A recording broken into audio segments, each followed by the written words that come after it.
नमस्कार। आज मैं फिर आपके सामने अपराध की एक और घटना लेकर आया हूँ। आज की घटना थोड़ी पुरानी है, कोई 8-10 महीने पहले की। राज्य है हरियाणा, जिला है रेवाड़ी। 1 जून 2022 को रेवाड़ी के बावल थाना क्षेत्र के गांव खुर्रमपुर से फोन आया कि जोगेंद्र की मां, जिसकी उम्र 48 साल है, उसे उसके घर में किसी ने जान से मार दिया है। इत्तेफाक ये कि ये सूचना बावल के डीएसपी राजेश लोहान भी सुन रहे थे। उन्होंने थाना प्रभारी विद्यासागर को कहा कि आप भी पहुंचिए, मैं भी मौके पर पहुंच रहा हूं। मौके पर पहुंचे तो उनका बेटा जोगेंद्र उन्हें वहां पर मिला। उनके ताऊ मिले, जोगिंदर के चाचा मिले और जोगिंदर का एक सौतेला भाई मनोहर लाल भी मिला। पुलिस ने घटनास्थल का मुआयना किया और ये देखा कि उसको पीछे की तरफ से किसी भारी और वजनदार चीज से, किसी वस्तु से उसके सिर पर प्रहार किया गया है। ऐसा लगता है कि जब दरवाजा खोला गया तो वो भीतर की तरफ जा रही थी और तब पीछे से उस पर किसी वजनी वस्तु से, भारी वस्तु से सिर पर प्रहार कर दिया गया। सवाल ये हुआ कि इस हालत में अपनी मां को सबसे पहले किसने देखा? पता कैसे लगा? तो ताऊ और चाचा ने बताया कि हमें जोगेंद्र ने फोन करके बताया कि मां को किसी ने मार दिया है। मनोहर लाल से पूछा गया कि भाई, तुम ठीक बगल में रहते हो, तुम्हें कब पता लगा? मनोहर लाल ने कहा कि हमें तब पता लगा जब चाचा और ताऊ यहां पर आ गए और उन्होंने बताया कि इस तरह से उनकी हत्या हो गई है। फिर जोगेंद्र से, यानी मृतका के बेटे से पूछताछ शुरू हुई। ये पूछा गया कि तुम जब आए तो तुम्हें क्या दिखाई दिया, तुम्हें क्या लगा और किस हालत में तुमने अपनी मां को देखा था? क्योंकि लाश जिस तरह से पड़ी हुई थी, उसके कपड़े बुरी तरह अस्त व्यस्त थे। जिसे ये कहते हैं कि उसके उसकी साड़ी को या उसके कपड़े को इस तरह अस्त व्यस्त किया गया था या हुआ था, जैसे लगता था कि महिला के साथ दुराचार भी हुआ है या दुराचार का प्रयास हुआ है और उसके बाद उसके सिर पर भारी वस्तु की चोट से उसकी हत्या कर दी गई। जोगिंदर ने बताया कि रात करीब 10:50 पर वो अपनी ड्यूटी से आया। जिस कंपनी में काम करता है, उस कंपनी की का वाहन है, जो उस कंपनी की बस है, वो उसे वहां उतार देती है। वो भीतर जैसे ही दरवाजा उसने खटखटाने की कोशिश की, हाथ लगाया, दरवाजा भीतर की तरफ खुल गया और 3 लोग अचानक उसे धक्का देते हुए बाहर की तरफ दौड़कर निकल गए। अंधेरा होने की वजह से मैं उन्हें पहचान नहीं सका कि ये 3 लोग कौन हैं, गांव के हैं या गांव के बाहर के हैं। पुलिस ने फौरन कंपनी के ड्राइवर से पूछा कि आपने इनको कितने बजे उतारा? उसने भी इसी के आसपास का समय 10:45, 10:50 या 10:52 का समय उसने बताया। तो ये बात तय हो गई कि जोगिंदर जो बता रहा है आने का समय, वो बिल्कुल ठीक है। जोगिंदर ने आखिर ऐसा जो बताया है, जोगिंदर से ये पूछा गया कि आखिरकार किससे तुम्हारी दुश्मनी है, क्यों लोगों ने इसे मारा होगा? उसने एक बात और बताई कि जमीन का कुछ विवाद हमारा कुछ पड़ोसियों से चल रहा है। मुझे ऐसा लगता है कि उन्हीं पड़ोसियों ने जमीन के इस विवाद के कारण मेरी मां की हत्या कर दी है। बातचीत में चचा और ताऊ ने यह भी बताया, अभी बहुत दिन की बात नहीं है, 2 महीने पहले 9 अप्रैल को 9 अप्रैल 2022 को जोगिंदर की पिता की भी रहस्यमयी मौत हुई थी। बताया यह गया कि उसने पेड़ से लटककर आत्महत्या कर ली थी। पुलिस ने फाइल्स में देखना शुरू किया तो न कोई पोस्टमार्टम हुआ था, न ही इसमें कोई मुकदमा कायम हुआ था। एक बयान, एक लाइन का लिखा हुआ था जोगिंदर का, जिसमें उसने ये लिखा था कि चूंकि ये सुसाइड का केस है, यानी आत्महत्या का प्रकरण है, इसलिए वो किसी तरह की कार्रवाई नहीं चाहता है। इसके बाद परिजनों ने भी अपने सिग्नेचर वहां थाने के उस डॉक्यूमेंट पे, उस प्रार्थना पत्र पे कर रखे हैं कि ये चूंकि आत्महत्या का मामला है, इसमें किसी पुलिस कार्रवाई की आवश्यकता नहीं है। न शव का पंचायतनामा हुआ, न उसका पोस्टमार्टम हुआ।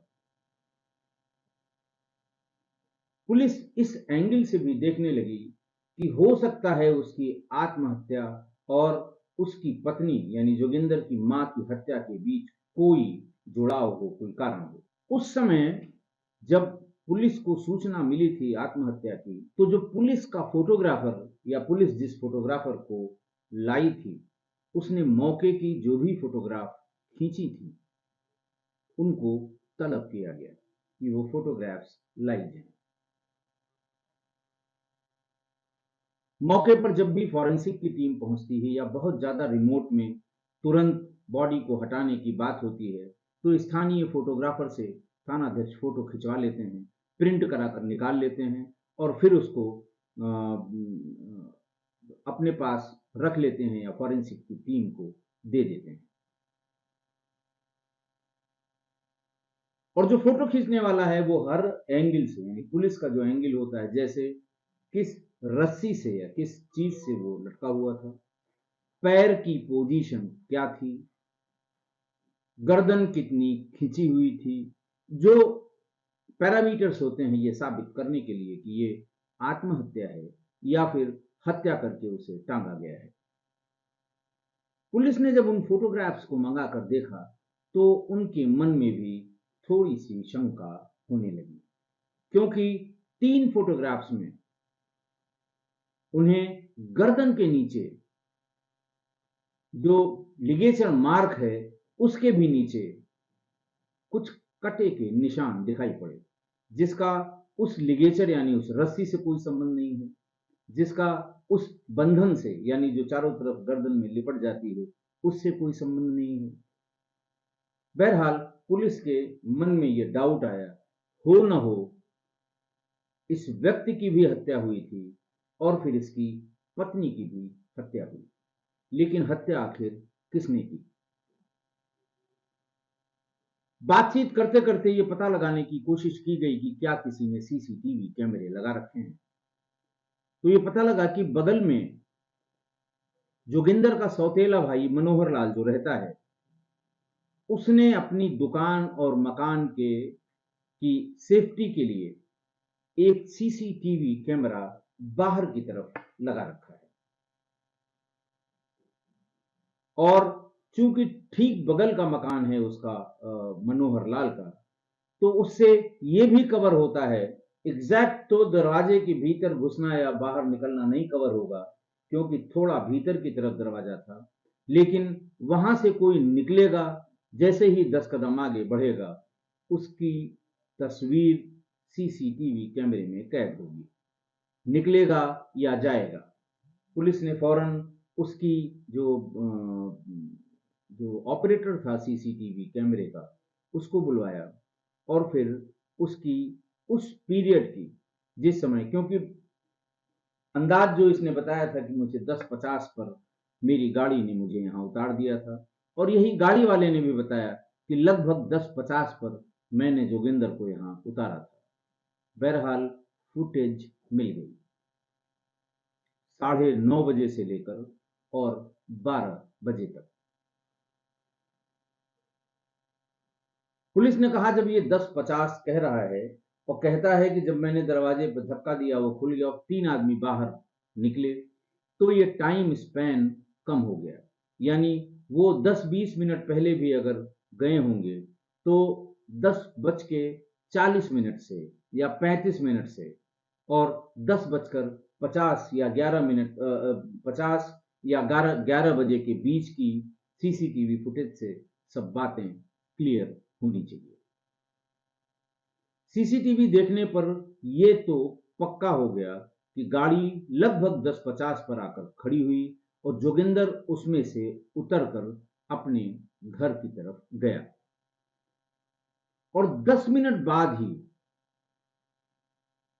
जोगिंदर का फोन उसके ताऊ के पास गया और ताऊ के बेटे को उसने बताया कि किसी ने हमारी मां को मार दिया है। लेकिन वो वहां गया नहीं, वहां से सीधे वो चाचा के यहां चला गया। ठीक बगल में मनोहर लाल उसका सौतेला भाई था, उसको कानों कान खबर नहीं।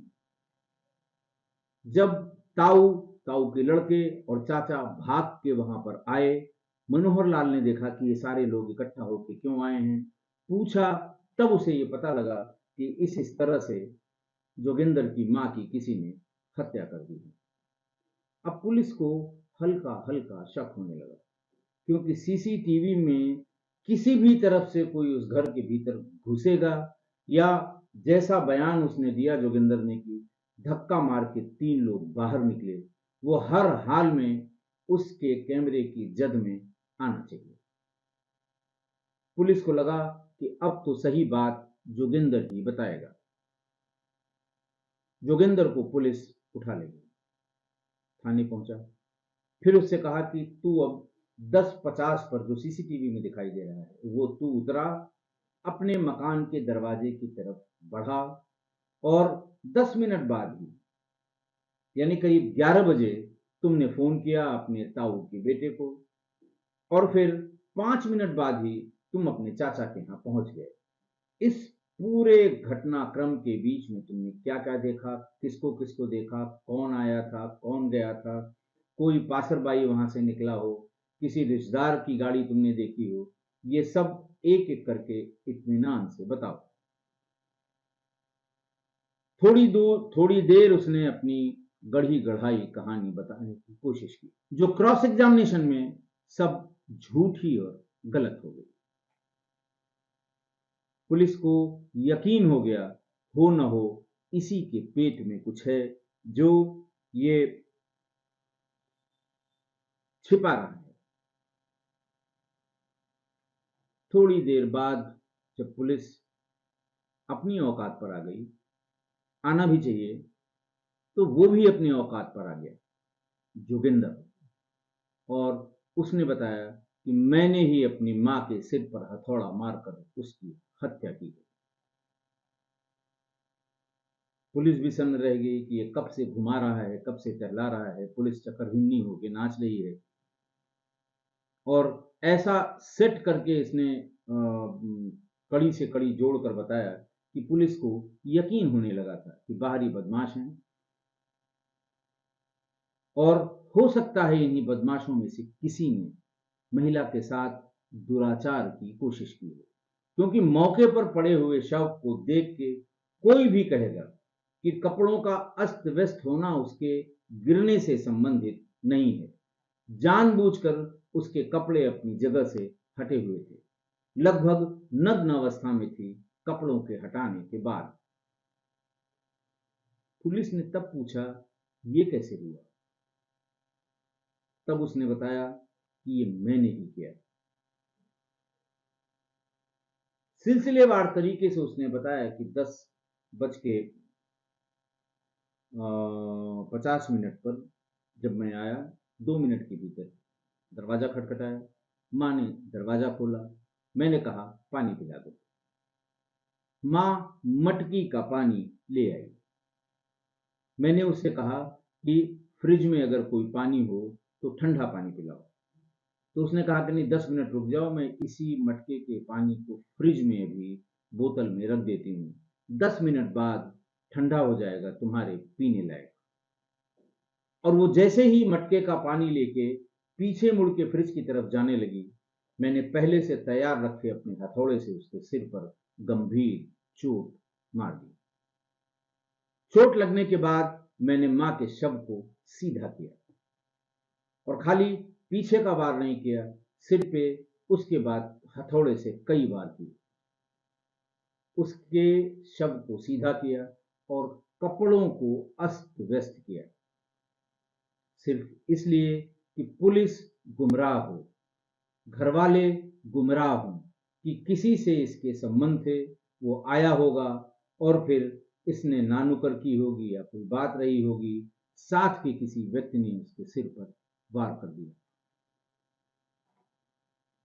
अब पुलिस की समझ में आने लगा कि ये घोर आपराधिक मानसिकता का लड़का है। पुलिस ने पूछना शुरू किया कि तुम्हारे पिता रामविलास, उनकी मृत्यु कैसे हुई थी। फौरन उसने कहा कि अरे साहब, वो तो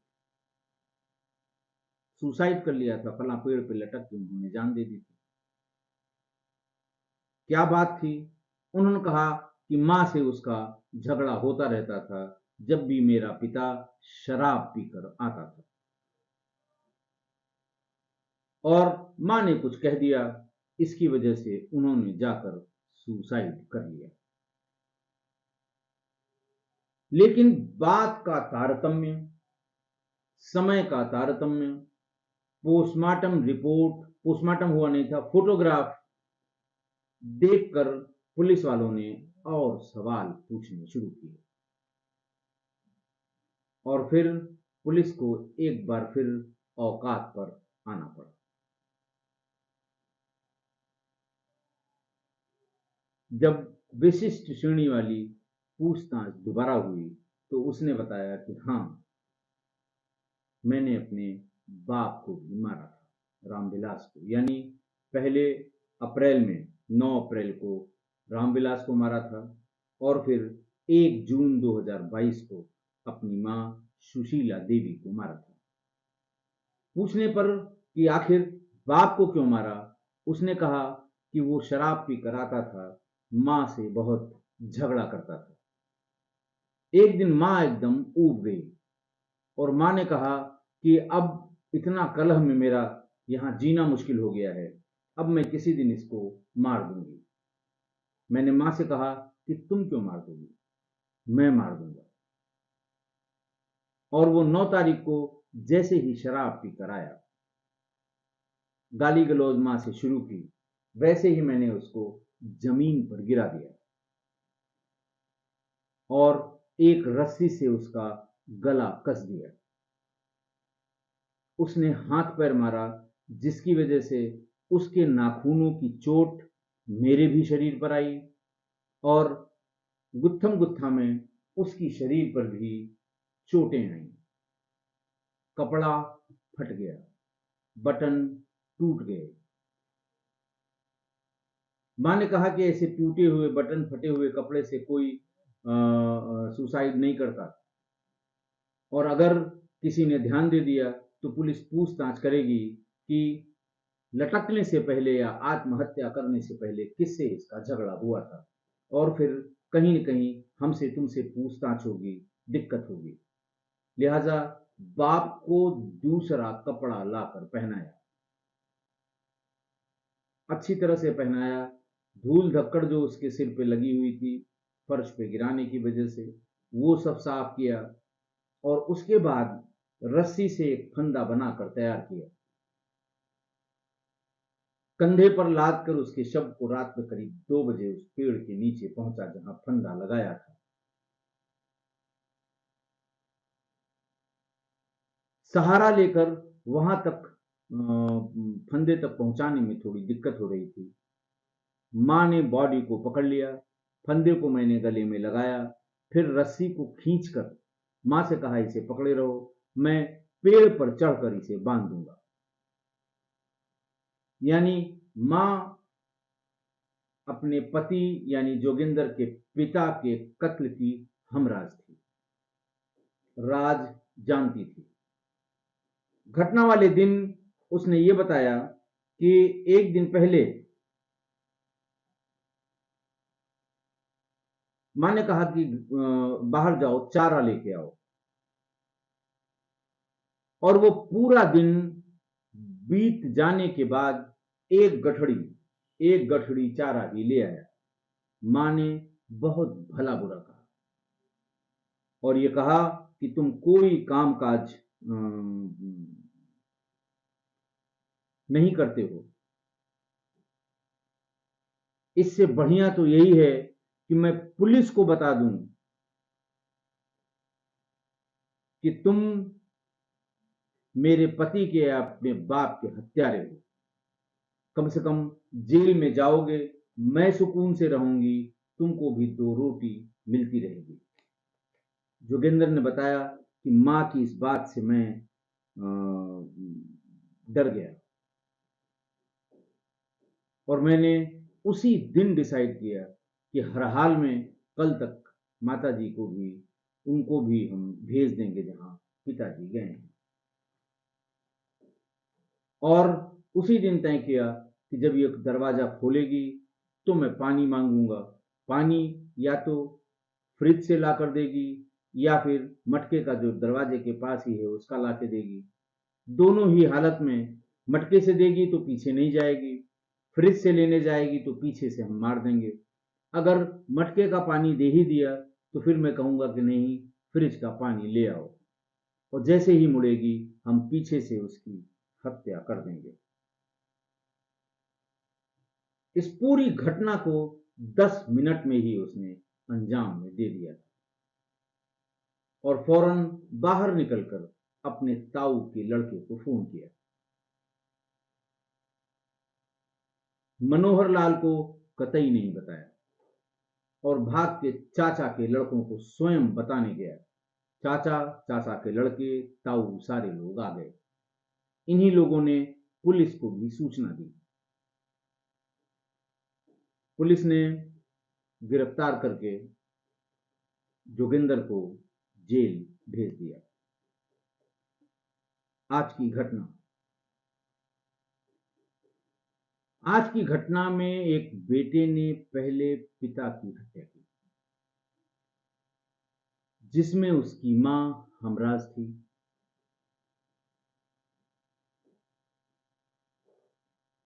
मां कभी कभी गुस्से में नाराज होकर ये बात कहती थी कि पुलिस को बताऊंगी, और इस बात से डर के या इस बात को सोच के उसने कहा ये राज हमेशा राज तभी रहेगा जब मां को भी मार दूंगा, और फिर उसने प्लान बनाकर मां को भी मार दिया। ऐसे ऐसे कलयुगी बेटे अभी भी, इस समय भी इस तरह का फितूर उनके दिमाग में चलता है, और ऐसा फितूर कि मां को मारने की भी सोच सकते हैं, सोच ही नहीं सकते, मार भी देते हैं। मतलब आप जरा सोचिए कि ऐसा कैसे कोई कर सकता है, कैसे मारा होगा उसने मां को। कभी सोचा भी नहीं होगा मां ने कि मेरा बेटा मुझे मार देगा, कितने भी गुस्से में हो, कितना भी चिल्लाती हो, लेकिन उसके मन में, मैंने आपको एक बार एक कहानी बताई थी शायद, बरेली की थी, क्राइम की, कि जब अपने दुश्मनों को फंसाने के लिए बड़े बेटे ने अपनी मां का कत्ल किया था। रात में 12 बजे चुपचाप पहुंचा, कुंडी खटखटाई, मां ने दरवाजा खोला। मां लिपट गई, इतनी रात में कहां से आए, खाना खाया है कि नहीं खाया है, लेकिन वो तैयार होकर आया था। उसने चाकुओं से मां की गर्दन काटी। पहली चोट के बाद मां को यकीन नहीं हुआ। मां फिर लिपट गई अपने बेटे से कि क्या कर रहे हो, लेकिन तब तक मार डाला। मैं उस एक्सपीरियंस से ये कह सकता हूं कि उसने खुशी खुशी दरवाजा खोला होगा, पानी पिलाया होगा। जब जोगिंदर ने कहा कि हमें ठंडा पानी चाहिए था, फ्रिज से लाओ, तो उसने कहा फ्रिज में पानी अभी नहीं रखा है, अभी मैं मटके के पानी को फ्रिज में रखती हूँ बोतल में, 10 मिनट बाद तुम्हें ठंडा पानी मिल जाएगा। और जैसे ही वो फ्रिज में रखने के लिए बोतल लेकर पीछे मुड़ी, वैसे ही उसके सिर पर हथौड़े से प्रहार कर दिया। हथौड़े से मारने और अनकॉन्शियस होने के बीच में 1-2 सेकंड का समय होता है। 2 सेकंड, 1.5 सेकंड या कभी कभी 2.5 सेकंड। और इस बीच में जो सेमी कॉन्शियस माइंड होता है, वो बचाव में जो भी बोलता है, वो ज्यादातर बचाव में मां ही याद आती है। मैं निश्चित तौर पे कहता हूं कि उसने इसी बेटे का नाम लिया होगा। उसे कतई नहीं समझा होगा या कतई उसकी समझ में नहीं आया होगा कि मेरे बेटे ने ही मारा है, लेकिन जब चोट पड़ी होगी तो उसने उस 1-2 सेकंड में आधा अधूरा ही सही जोगिंदर का ही नाम लिया होगा। ये मां की ममता है। ये बात अलग है कि मां ने ही अपने पति को इसी बेटे से मरवाया था। निष्ठुर थी, लेकिन वो उसके और उसके पति के बीच की जो बात थी वो उससे संबंधित थी। बेटे से ऐसी कोई बात नहीं थी और कोई मां कभी सोच भी नहीं सकती, और बेटे ने कैसे सोच लिया ये भी थोड़ा सा आश्चर्य है। क्योंकि बेटे से लगाव जो होता है वो मां का ही होता है, किसी और का उतना लगाव नहीं हो सकता जितना मां का अपने बेटे से होता है। और उसको भी मार दिया कि कहीं गुस्से में ये बात पुलिस को न बता दे।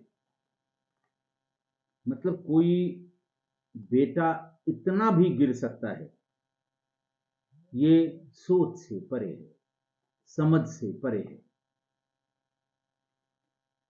देखिए, कानूनन या निर्विकार भाव से सोचिए तो यही लगता है कि पाप कितनी भी सफाई से किया गया हो, अपराध कितना भी फूल प्रूफ तरीके से किया गया हो, पाप और अपराध उसकी सजा जरूर मिलती है, चाहे ऊपर वाला ये सजा दे, चाहे कानून ये सजा दे। पुलिस इन्वेस्टिगेट कर रही थी मां की हत्या को, और पापी बेटे का बाप की हत्या में भी इन्वॉल्वमेंट हुआ। दोनों की हत्या का मुकदमा लिखा गया। तो पाप की सजा और अपराध की सजा दोनों ही, आपने अपराध किया है या पाप किया है, दोनों की ही सजा देर से सही मिलती जरूर है। जैसा मैंने कहा कि चाहे ऊपर वाला दे, चाहे कानून दे। आशा है आप मेरी इस बात से सहमत होंगे। आज के लिए इतना ही। बहुत बहुत धन्यवाद।